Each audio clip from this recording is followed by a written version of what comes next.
नमस्कार, आप सबका स्वागत है मेरे YouTube चैनल में जिसका नाम है भारत की बात।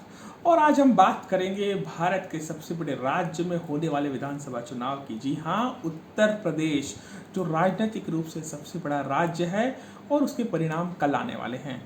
मैं आपके साथ जो मेरी अंडरस्टैंडिंग है, जो ग्राउंड पर मैंने बात की है, वो बांटने जा रहा हूँ। क्योंकि मैंने उत्तर प्रदेश की यात्रा की है पिछले जब पहला फेज़ वोटिंग का चालू हुआ था उस वक्त, और उसके बाद भी मेरी अंडरस्टैंडिंग ये कहती है कि उत्तर प्रदेश में योगी आदित्यनाथ इतिहास बनाने जा रहे हैं। वो लगातार दूसरी बार चीफ मिनिस्टर बनने जा रहे हैं, जो पिछले 30 वर्षों में तो कभी भी नहीं हुआ। योगी आदित्यनाथ की इस जीत के कुछ मुख्य कारण हैं। जैसा कि हम सबको पता था, जब ये चुनाव शुरू हुए थे उस समय सब कह रहे थे कि योगी आदित्यनाथ वापस आ रहे हैं, लेकिन जब हम ग्राउंड पे गए तो हमें पता चला कि वो मुख्य रूप से वो 4-5 कुछ चुनिंदा कारण कौन से हैं। उनमें से सबसे बड़ा कारण है कानून का राज या कानून व्यवस्था या सामाजिक सुरक्षा। महिलाओं के वोट का बहुत बड़ा हिस्सा, आप ऐसा मान लीजिए कि कम से कम 65% महिलाओं का वोट एक तरफा योगी आदित्यनाथ के पक्ष में जा रहा है। चाहे वो किसी भी जाति धर्म की महिला हो, सबका एक मुश्त यही कहना है कि योगी सरकार आई है तब से दिन में कभी भी बाहर निकलने में डर नहीं लगता, अन्यथा इससे पहले रात तो आप भूल ही जाइए, दिन में भी आप सुरक्षित नहीं थे। तो सबसे पहली वजह हो गई कानून व्यवस्था। दूसरा है जिसे वहाँ की भाषा में गल्ला कहा जाता है, कि गल्ला मिला है। गल्ला मतलब जो हर महीने सरकार की तरफ से किराना मिलता है, गरीबों को अन्न मिलता है वो। तो 15 किलो गेहूं, 10 किलो चावल, एक तेल का पैकेट, एक नमक का पैकेट और एक चने का पैकेट, ये प्रधानमंत्री की ओर से मिलता था। और इतना ही और मुख्यमंत्री की ओर से भी मिलता था। तो आप ऐसा समझ लीजिए कि 15 और 15, 30 किलो गेहूं, 20 किलो चावल, इतना, इसके अलावा 2 पैकेट तेल के, चने का पैकेट और एक नमक का पैकेट, इतना हर गरीब व्यक्ति को लॉकडाउन 1 और लॉकडाउन 2 में मिला है। जब मैंने रेलवे स्टेशन के पास काम करने वाले मजदूरों, मोचियों, ऑटो रिक्शा वालों से बात की तो उन्होंने कहा कि ये बहुत बड़ा सहारा बना, क्योंकि उनका मूल रूप से काम तो बंद ही हो गया था, क्योंकि ट्रेनें बंद थी, टेम्पो टैक्सी नहीं चल रहे थे, पूरी तरह से लॉकडाउन था, तो वो खाते क्या।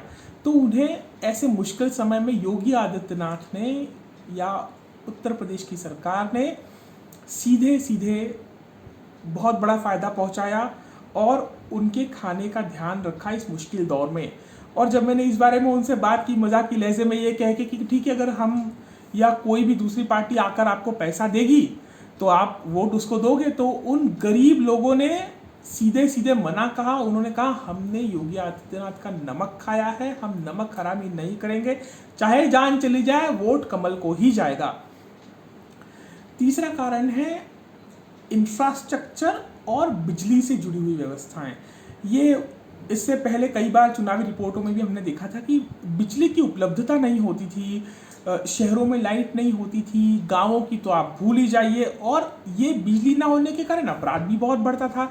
तो बिजली की उपलब्धता बहुत बड़ी है और शहरों में कम से कम 20 से 24 घंटा लाइट मिल रही है और गांवों में 15-18 घंटे लाइट मिल रही है, जो पहले के ज़माने में कहीं कम हुआ करती थी। इसलिए चौथा कारण ये बना। और पांचवा कारण हिंदुत्व। जिस तरह से पहले समाजवादी पार्टी की सरकार में होता था कि अपीजमेंट की पॉलिटिक्स पूरे जोरों पे चलती थी, चाहे आजम खान हो, चाहे अतीक अहमद हो, या कुंभ के मेले का मैनेजमेंट आजम खान के हाथ में देना हो, इस बात को लेकर के वहाँ के जो हिंदू पॉपुलेशन थी वो काफ़ी नाराज़ थी। और आप सब जानते हैं किस तरह की टिप्पणियाँ आजम खान ने जया प्रदा के बारे में, भारत माता के बारे में दी थी। उन चीज़ों को लेकर जो नरम रवैया अखिलेश की सरकार ने अपनाया था, और मुजफ्फरनगर राइट्स बहुत बड़ा मुद्दा बने पश्चिमी उत्तर प्रदेश में चुनावों में निर्णय लेते समय, कि जब उस समय दंगे हुए थे तो सिर्फ भारतीय जनता पार्टी ऐसी पार्टी थी जिन्होंने जाटों का साथ दिया था। तो ये जो एक कारण है, ये बहुत बड़ा वजह बना है कि काशी कॉरिडोर हो, अयोध्या हो, माता विंध्यवासिनी का मंदिर हो, या कांवड़ यात्रा पे लगी रोक हटाना हो, या जन्माष्टमी का सेलिब्रेशन जो पहले पुलिस थानों में समाजवादी की सरकार में नहीं हो पाता था, उन सबको शुरू करना और प्रो हिंदू छवि वाली सरकार ने भी भारतीय जनता पार्टी को बहुत फ़ायदा पहुंचाया है। मेरी जो सीधी सीधी अंडरस्टैंडिंग है वो ये है कि जो लोग ये बोल रहे हैं कि पश्चिमी उत्तर प्रदेश में जाटों का वोट नहीं मिलेगा और मुसलमान वोट एक तरफा समाजवादी को जा रहा है, ये बात भी गलत है। जाटों का वोट कुछ प्रतिशत में पहले समाजवादी पार्टी गठबंधन को जा रहा था, लेकिन जैसे ही टिकट वितरण हुआ और टिकट वितरण के बाद जब ये पिक्चर क्लियर हुई कि जाट कैंडिडेट्स तो बहुत कम है, उस समय वो जाट वोट बिखर गया। महिलाओं का वोट ऑलरेडी योगी आदित्यनाथ के पक्ष में जा रहा था। तो जो मेरी अंडरस्टैंडिंग है वो ये कहती है कि भारतीय जनता पार्टी योगी आदित्यनाथ की लीडरशिप में दूसरी बार सरकार बनाएगी। लगभग 240-250 की सीटें आ रही हैं। इसके ऊपर अगर सीटें बढ़ती हैं तो वो कारपेट बॉम्बिंग की तरह तेज़ी से बढ़ेंगी।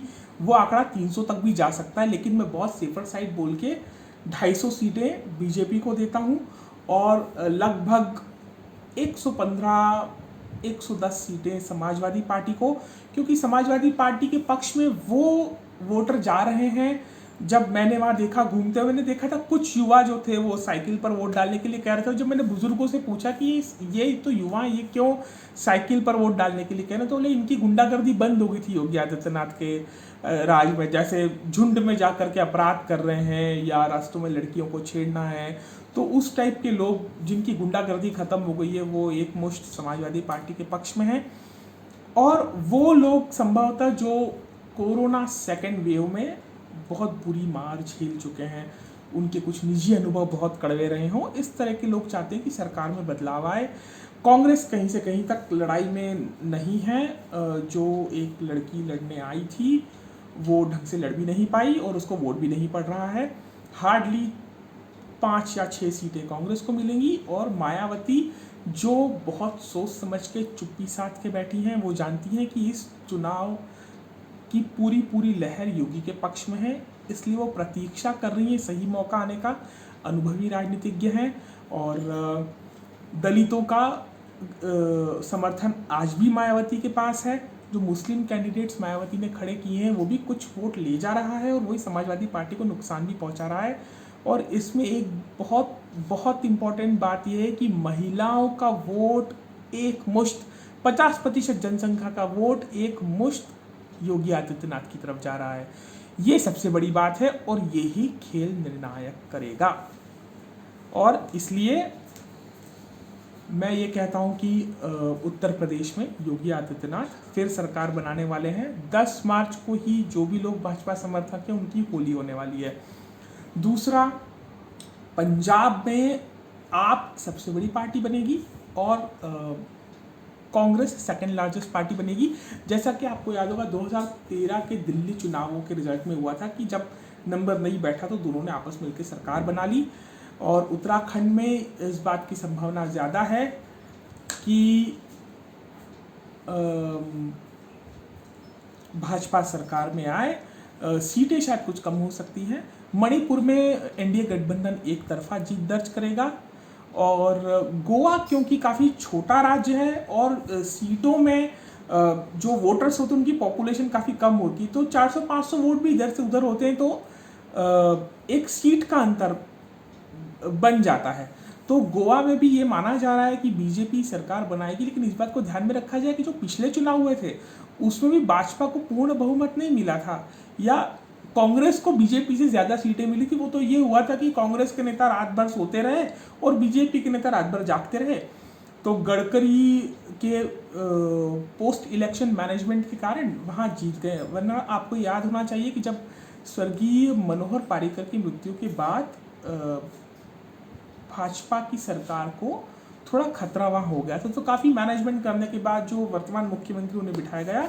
तो मोटा मोटी बात यह है कि भाजपा के लिए ये चुनाव अच्छा रिजल्ट लेके आने वाले हैं और इनका लॉन्ग टर्म रिजल्ट काफ़ी अच्छा रहेगा। लॉन्ग टर्म जो इफेक्ट है इन चुनावों का वो बहुत रहेगा, क्योंकि उत्तर प्रदेश में 80 लोकसभा सीटें होती हैं और जो उत्तर प्रदेश पे राज करता है वो दिल्ली में राज करता है। तो आप समझिए कि ये 2024 के चुनावों का सेमीफाइनल है। कल रिजल्ट है तो रिजल्ट से जुड़ा हुआ अपडेट भी मैं आपको दूंगा। इसके अलावा आप सबके सुझाव और आपको ये जानकारी कैसी लगी। अगर आप इसमें कुछ सुधार चाहते हैं तो कृपया मुझे बताएं, कमेंट्स में लिखें। आपका बहुत बहुत धन्यवाद। कृपया इस वीडियो को लाइक और शेयर करें। जय हिंद।